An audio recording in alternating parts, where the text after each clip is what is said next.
3 time की है and सिर दुख रहा है मम्मी का, इसलिए गीला कपड़ा डाल रखा है। अरे अरे ज़्यादा दुख रहा है क्या? वही वाली प्रॉब्लम हो रही है। दवा बोलिए उसके बाद तो यहाँ पे मैं मम्मी को उनकी दवाइयाँ दे रही थी एंड बहुत सारी दवाइयाँ हैं तो वो याद नहीं रख सकती, इस वजह से उनको मैं ही देती हूँ। और ये गीला कपड़ा सिर पे इसलिए रखा है क्योंकि मम्मी के हेड में पेन हो रहा था और जलन हो रही थी, बट जो हम दवाइयाँ देंगे उससे थोड़ी देर बाद सही हो जाता है। और सबसे बेस्ट दवाई ये है कि उनका माइंड डिस्ट्रैक्ट करके रखना है, उनको एक हैप्पी एनवायरनमेंट देना है जिससे कि वो जल्दी सही हो पाए। तो अभी यहाँ पे भाभी खाना बना रही हैं, पापा जी की स्कूल कराएंगे।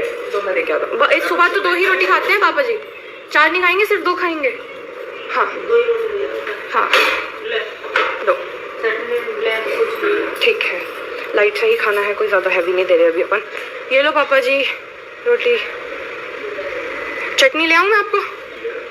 ठीक है। और अभी बुआ बनाएंगी ढोकला और वो बहुत अच्छी कुकिंग करती है सच में, अभी बनाएंगी तो मैं आपको दिखाऊंगी। क्यों आपने भी ये झूला पकड़ लिया? मम्मी भी इसी झूले पे बैठती हैं।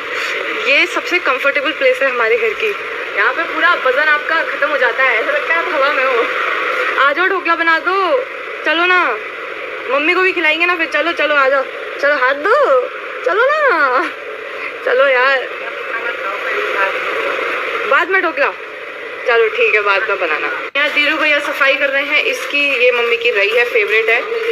हाँ इसको सही कर रहे हैं। एंड आज हमारा फ्रिज भी साफ हो गया है भाई, ये इतना खाली तो हमने बरसों में देखा है इसको। सही हो गया ना?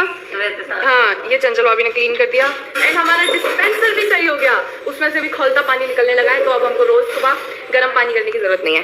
ये बटन देख रहे हो आप, रेड रेड जो है, इसका मतलब हमारा सही हो गया। ये नहीं, हमारे धीरू भैया ऑलराउंडर है, सारी चीजें कर सकते हैं वो। अभी मैं नहा के फ्री हो चुकी हूँ एंड मैं करी पत्ता लेने के लिए आई हूँ यहाँ पे। एंड घर के अंदर मैं सच बता रही हूँ आपको, इतना धस धस हो रखा है। क्या है ये मिर्ची छोपियाँ, आई थिंक इसकी वजह से आ रहा है ये जो भी धस है। मम्मी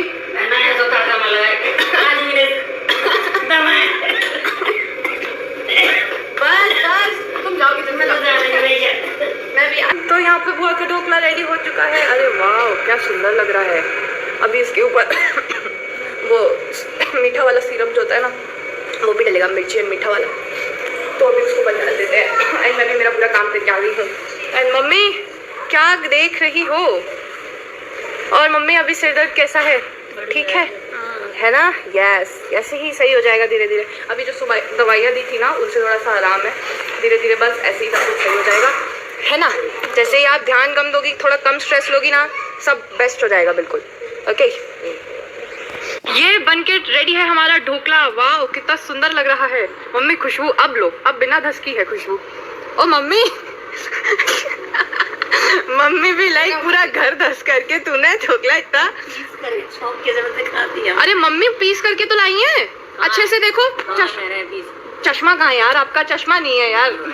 अरे हो रहे हैं, ये देखो पीस हो तो रहे हैं। ये निकालूं क्या मैं एक पीस? ये देखो निकाल के। और बुआ कुछ भी कर लो इनको पसंद नहीं आएगा, आपने बहुत अच्छा बनाया है। आई लव इट बुआ, आई लव यू। पसंद आवे मम्मी तुम क्यों परेशान कर रही हो? नहीं खा रही बेटा, हाँ आप नहीं खाना, आपको अभी वैसे भी नहीं। पर मम्मी बेचारी बुआ को परेशान क्यों कर रही हो? थोड़ी तारीफ कर देती उनकी यार। अरे नहीं है यार, मैं सच बता रही हूँ। बुआ और मम्मी ऐसे आपस में एक दूसरे को परेशान करते रहते हैं। कहते हैं पापा जी से कि मैंने तो मेरी गोली खा ली है, इसका पता नहीं, इसको देख लेना कोई। ये लो, ये लास्ट गोली है अभी दिन की, खा जाओ इनको।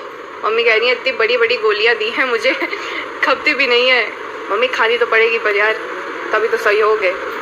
इन्हीं गोलियों की वजह से मम्मी के सिर का दर्द रुका हुआ है और बीपी कंट्रोल में है। तो बस अभी मेरा सारा काम खत्म हो चुका है एंड अब मेरे को होमवर्क करना है। मेरे को कम से कम 50 पेजेस लिखने हैं। मैंने आज सुबह से बस इतने 4 पेजेस लिखे थे, बट लेकिन अभी मेरे को 50 पेजेस लिखने हैं। तो ये वाला काम बचा है मेरा, बाकी का सारा कंप्लीट हो चुका है। मम्मी को दवाई वगैरह दे दी जो मेन था एंड सब कुछ खाना पीना भी सबका हो गया है। एंड अब पता है यार, पता नहीं क्यों डे बाई डे जैसे मेरे को लगने लगा है कि मैं रिस्पॉन्सिबल हो रही हूँ, रिस्पॉन्सिबिलिटीज़ लेना सीख रही हूँ। एंड मतलब पहले पता है मुझे ऐसा लगता था, पहले मुझे बहुत ज़्यादा फ्रस्ट्रेशन होता था, बहुत गुस्सा आता था, मेरे को रोना आ जाता था बहुत ज़्यादा, क्योंकि मैं कुछ भी नहीं कर पाती कि यार मैं सोचती थी यार मैं कैसे करूँगी सारी चीज़ें मैनेज, कैसे करूँगी, मतलब सोशल मीडिया भी मैनेज करना है, स्टडीज़ भी मैनेज करना है, घर पर भी देखना है, तो मैं कैसे करूँगी। बट लेकिन धीरे धीरे अब मैं सब कुछ कर पा रही हूँ। मैंने बस एक ही चीज़ सीखी कि यार तुम थोड़ा सब्र रखो, तुम सारी चीज़ें मैनेज कर पाओगे, सब कर लोगे। अब मैं ऐसा नहीं कि मम्मी बीमार है तो सिर्फ मम्मी पे ही पूरा फोकस, मतलब मैं सारी चीज़ें देख लेती हूँ, सब कुछ कर लेती हूँ। मम्मी बीमार है, मम्मी का भी कर दिया, पापा जी को भी ध्यान देना है, ऑगी पे भी ध्यान देना है, सब लोग मम्मी पापा का भी आराम से ख्याल रख लिया, अपना सोशल मीडिया ऐप्स भी मैनेज कर लिए, अपनी स्टडीज़ भी मैनेज कर ली। मतलब अब ना धीरे धीरे मैं वो टाइम मैनेजमेंट सीख रही हूँ। और मतलब जो लोग पता है जिनके घर में 12th के स्टूडेंट्स होंगे या जो 12th में होंगे, वो ये चीज़ से रिलेट कर सकते हैं कि मतलब कितना ज़्यादा स्ट्रेस रहता है 12th में, बहुत ज़्यादा परेशान रहते हैं अपन, बहुत ज़्यादा फ्रस्ट्रेशन होता है और मतलब डर भी लगता है एक सच में बोर्ड्स का। तो उसकी वजह से ना आप कुछ चीज़ों पर ध्यान नहीं दे पाते, बट लेकिन अभी मैंने बस एक चीज़ सोच लिया है कि कुछ नहीं, देखो जो मेन चीज़ें हैं जो तुम्हारी लाइफ में इंपॉर्टेंट है उन पे ध्यान दो, जो बीत गया वो बीत गया, उस पर इतना ध्यान मत दो, जो तुम्हारा आगे का फ्यूचर है उस पर ज़्यादा फोकस करो तो ज़्यादा अच्छा रहेगा। एंड बस इतना ही है। और अब मैं बहुत ज़्यादा खुश हूँ कि मैं ध्यान दे पा रही हूँ इन चीज़ों पे एंड मम्मी पापा का भी ख्याल रख पा रही हूँ, सब कुछ उसके साथ मैनेज भी कर पा रही हूँ। और मम्मी भी जल्दी सही हो जाएंगी, मेरे को पता है मैं सही कर लूँगी, बिकॉज क्या है, एक हेल्दी और हैप्पी एनवायरनमेंट रहता है तो बहुत जल्दी इंसान सही हो जाता है। तो आई नो इट, तो मेरे को इतना मेरे पे बिलीव है कि हाँ मैं सही कर लूँगी मम्मी को, मम्मी बहुत जल्दी सही हो जाएंगी।